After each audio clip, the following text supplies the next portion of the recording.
Hi, I'm Paul from Apex Mindset, relationship coach and master NLP, EMDR, and hypnotherapist. Let's talk about Oneitis. All right. Somebody had asked me a question what my opinions were on Oneitis, so here's my opinions. Um, and if you're not familiar with the term, it's actually in the Urban Dictionary. Go ahead and look it up in the Urban Dictionary, and they'll tell you what one-itis actually is. But it basically means believing that a certain person is like the only one for you, that this person is it, and that there isn't anybody else out there. That's just this person is the only one. Okay, that's the basic definition. It'd be a really good research project to determine the origin of the idea. That'd be really interesting because monogamy is not an ingrained by it's not an ingrained in our DNA. Most likely, it's only been around for anywhere between, they estimate, 10 to 20,000 years now, and that's just based on genetic studies, right? To determine, they can determine whether people were polygamist or monogamous in their societies based on genetic studies, and so that's just what they think. But my estimation, it probably started about 12,000 years ago, with the introduction of the agricultural revolution, and moving into areas where resources were more scarce and it required long-term planning.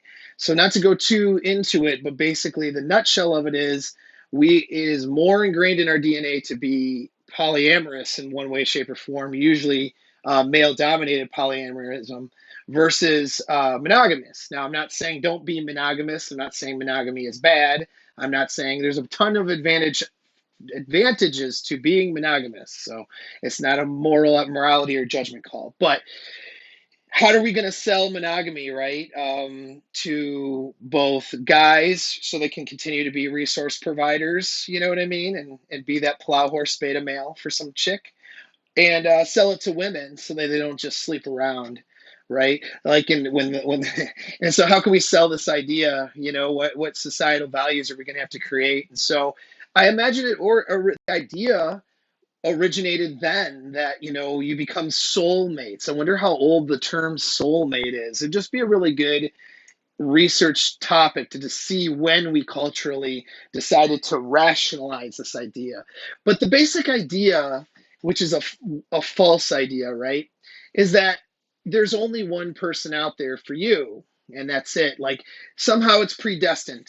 Like God made you, God made the other person, and your souls and your horoscopes and your tarot card readings match together in some ethereal plane. And so if you somehow, when you're with that BPD chick and she's driving, and that narcissistic personality disorder chick, and she's fucking with your whole life and creating a lot of toxicity, you can't leave her. You can't move on and find someone better because, she's the one for you, right? So when that chick, cheats on you, or that person cheats on you and breaks up with you, well, she was the one, he was the one, and so there is nobody else, and I think it's just this idea that's sold, the idea of the soulmate, and it's interesting because we want to talk about it spiritually speaking. I run into this idea. I've run into it in Christianity all over the place, right? Because the idea in Christianity is that the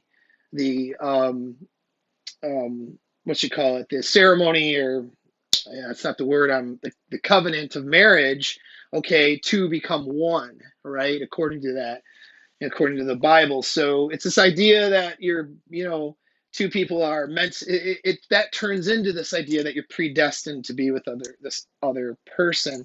um when you really look at it, though, it's not even biblical, right? Because they have all kinds of, you know, ideas about remarriage, okay, and stuff like that. If the spouse dies, do you remarry? So if two people were one, and united, or destined to be at one and be together, some sort of predestined thing, then it would say so. From a Christian perspective, it would say so biblically. So that's not even, like, even though the myth is all around religion, that's not even really biblically accurate. Choosing voluntarily to become one working unit with somebody else in the commitment of marriage is different than I was born and my soul is like lurking around up there, and this chick was born and her soul's lurking around up there, and they're meant to find each other along our life path horoscope lines or whatever nonsense people want to use to rationalize. And it's this idea to really sell monogamy, I think. I think it's this idea to keep you in monogamous relationships.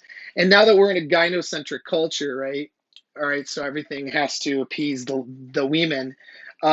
It's in a sense trying to get you to stay in that relationship, be that plow horse, sacrifice your values, sacrifice your goals, sacrifice your dreams, sacrifice who you are, because this chick is the one, and she's you have to sacrifice all those things to be with her. You're just not a good person. And so this ideology has been crammed down our throats, and it's really harmful and bad because it keeps people in bad relationships and situations where they can't even set a standard because the other person's not going to follow the standard, and you're supposed to be expected to stay in the commitment. When you get into a commitment, it's a covenant, right? Or it's a contract, we'll call it, rather. So you have a contract with this other person with a number of expectations. Let's say you first get married and you're having great sex and you're having sex multiple times a week.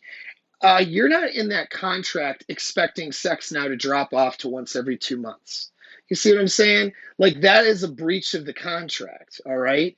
Just like cheating on somebody would be a breach of the contract. Or this person turning into a really bitchy, ungrateful, unpleasant person to be around when they weren't like that before, that would be a breach of this contract, right? And so, you can't be expected to be in a contract with somebody where and then they can just breach it and break it and do whatever they want, and now you have to stay in that situation.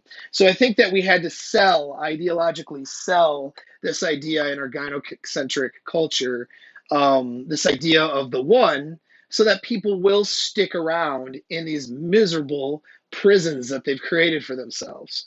And I'm here to tell you that that's bullshit. It's not biblical, okay? That's not what is meant by two becomes one. That's a voluntary situation, and there's some theology behind that.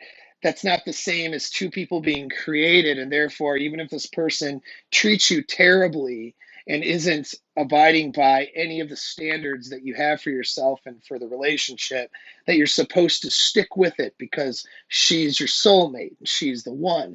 And same with women. It's like, if you're in a bad relationship because things have just gone so terribly, I don't think you try to work out the relationship because you made a commitment, and you made this, your word and your commitment should mean something. So that's why you try to work it out. But that doesn't mean that, if something doesn't work out, that this person was the only one for you. I mean, this idea leads to suicide. It leads to real problems. So don't fall into the one-itis trap, okay? One-itis is this belief that this other person was made for you and there is nobody else. Now, here's how kind of a being with somebody, and how to become one, though. Here's how that really does work. All right, is that you're genetically made a certain way, and this person is genetically made a certain way, and that makes you two a really good match. Okay, you're a great genetic match. If you have babies, those babies are going to thrive, and survive and be successful. So you're a good genetic matchup together. You have a large amount of attraction and arousal for each other. So the DNA stuff, the biology is there. Now from there, you choose to be together. Each one of you are maintaining standards and boundaries for the other person, and then you grow together. So if you're in a healthy, good relationship and it's monogamous and you grow with that person, and you're together for 10 years, yeah, you won't just replace that person. That person isn't going to be somebody that you could just find another one, just like her or just like him. You'll never find another person just like that person. But that doesn't mean that you can't find another person. That doesn't mean that the next person can't be better, all right? If in a situation, if you've been in a marriage or for 15 years and it's not good, okay, and it breaks up, the chances are is that you can be in a better relationship with somebody else. Because if that weren't the case, then you wouldn't have broken up. Do you know what I'm saying? And so this idea though that you're somehow spiritually bound and you can't get out of it because of some sort of predestination or horoscopes or woo-woo spirit, ethereal being stuff.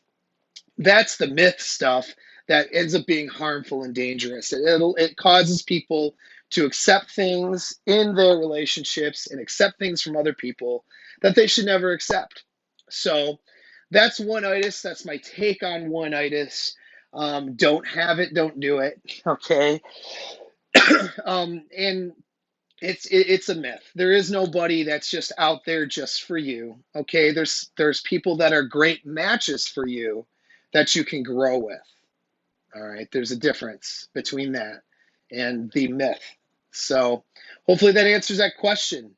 Thanks for tuning in. Hey, slide your thumb over to the subscribe button and hit and subscribe to my channel so I can continue to put out good content. Like and possibly share with a friend. Thanks, and talk to you later.